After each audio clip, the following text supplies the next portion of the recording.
माझं नाव मुकुंद रघुनाथ करंदीकर. राहणार चिंचवड गावामध्ये हेरम हाऊसिंग सोसायटीमध्ये मी राहतो. माझा सन 2001 साली ऍक्सिडेंट झाला होता. ऍक्सिडेंटमध्ये तोंडावर पडल्यामुळे डोक्याला मार लागला होता. त्याबद्दल सुपरटेकमध्ये माझी ट्रीटमेंट चालू होती. 9 दिवस मी बेशुद्ध अवस्थेत होतो. त्याच्यानंतर 9व्या दिवशी सुट्टीवर आल्यावरती साधारण 13 दिवस मी तिथे राहिलो आणि नंतर माझी निरामय हॉस्पिटलमध्ये ट्रीटमेंट सुरू केली माझ्या डॉक्टरांकडे. तर त्यावेळेला मला त्यांनी माझ्या पूर्वीच्या गोळ्या कार्डिक स्टेम्प्रोफाईल लोप्रिन 75 या गोळ्या चालूच होत्या माझ्या. त्याच्यानंतर थोड्या दिवसांनी हे सर्व चालू असतानाच थोड्या दिवसांनी जवळजवळ 2 वर्षांनी मला परत चक्कर यायला सुरुवात झाली. तर त्या चक्करमध्ये इतकं जोरात चक्कर यायची की जवळजवळ मेंदूचा ताबा सुटल्यासारखं प्रमाणे होऊन जायचं. म्हणजे दोघा माणसांनी धडलं तरी सुद्धा पडण्याची क्रिया व्हायची. मग त्यावेळेला त्यांनी कानाच्या डॉक्टरकडे मला पाठवलं. तर कानाच्या डॉक्टरनी ती ऑडिओग्राफी केली. मग त्या ऑडिओग्राफीमध्ये निष्पन्न झालं की कानाच्या 2 शेला डॅमेज आहेत म्हणून. तर त्याच्यावरती उपचार काहीच न करता मला डिस्चार्ज दिला. मग मी माझ्या डॉक्टरांकडे गेलो आणि त्यांना सांगितलं की म्हटलं असं असं झालेलं आहे, तर ह्यावरती आपल्याला हे करायला पाहिजेत म्हणून.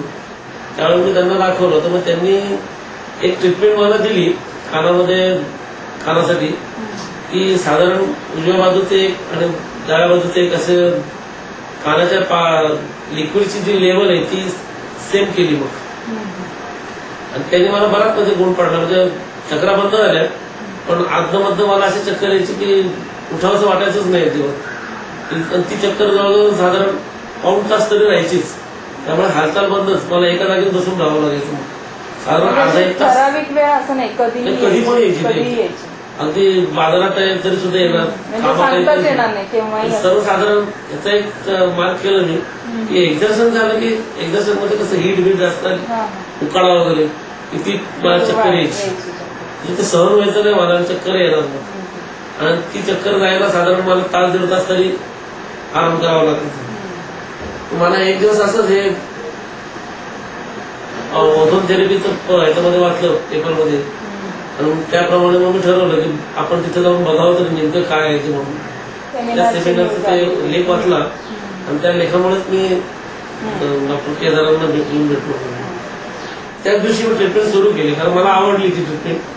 कारण ह्याच्यामध्ये नाविन्य दिसलं मला त्यात. म्हणजे ओझोन थेरपी कुठल्या पद्धतीने घेतली तुम्ही? मला कानाद्वारे आणि रक्तामध्ये ओझोन मिक्स करून, ओझोन आणि ऑक्सिजन मिक्स करून दिलं. आणि एकच मला एकदा फक्त ते गुदद्वारावर दिलं होतं. त्यांच्या वेगवेगळ्या स्टेजेस आहेत त्याप्रमाणे ते देतात. पण त्याच्यानंतर मला रक्तात दिलेली फार उपयोगी पडली. म्हणजे दोन्ही पद्धतीने तुम्हाला खूप फायदा झाला, कानाद्वारे आणि रक्तामध्ये मिक्स करून. आणि साधारण ह्या तिथे 4 डोस गेल्यानंतर मला फ्रेशनेस वाढला माझा आणि चक्रा मेन म्हणजे बंद झाली. मला जे हवं होतं ते मिळालं मेन म्हणजे आता तुमच्या कितीच्या 5 सेटिंग झाल्या ना?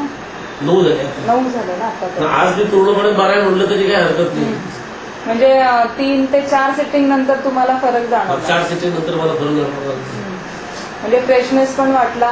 हो. आणि चक्कर येण्याचं प्रमाण कमी झालं मेन म्हणजे. आणि कसं पचनाची क्रियामध्ये एकदम मस्त झाली अगदी. म्हणजे खाल्लेलं जे पचत नव्हतं, काही म्हणत होते किंवा तुला अपचन होते वगैरे असं, किंवा ऍसिडिटीचा त्रास आहे वगैरे असं, ते माझ्या डोक्यातनं कम्प्लीट निघून गेलं. मग ते म्हणजे डायजेस्टिव्ह सिस्टीम सुद्धा एकदम व्यवस्थित झाली. त्याचा त्रास माझा मेन म्हणजे कळलेला काहीच नाही त्रास. ते लोक जे 10 पद्धतीचे 10 सांगायचे ते संपलं. इतर औषधं काही घेण्याची आवश्यकताच नाही. मी औषधं दुसरी घेतच नाही आता सध्या. आता 9वा सेटिंग तुमचं चालू आहे. आता पहिल्यापेक्षा आणखीन फरक जाणवतोय का? भरपूर फरक जाणवतो. 3ऱ्या 4थ्या मध्ये होतं त्याच्यापेक्षा दुप्पट म्हणलं तरी झालं. दुप्पट फरक. हो.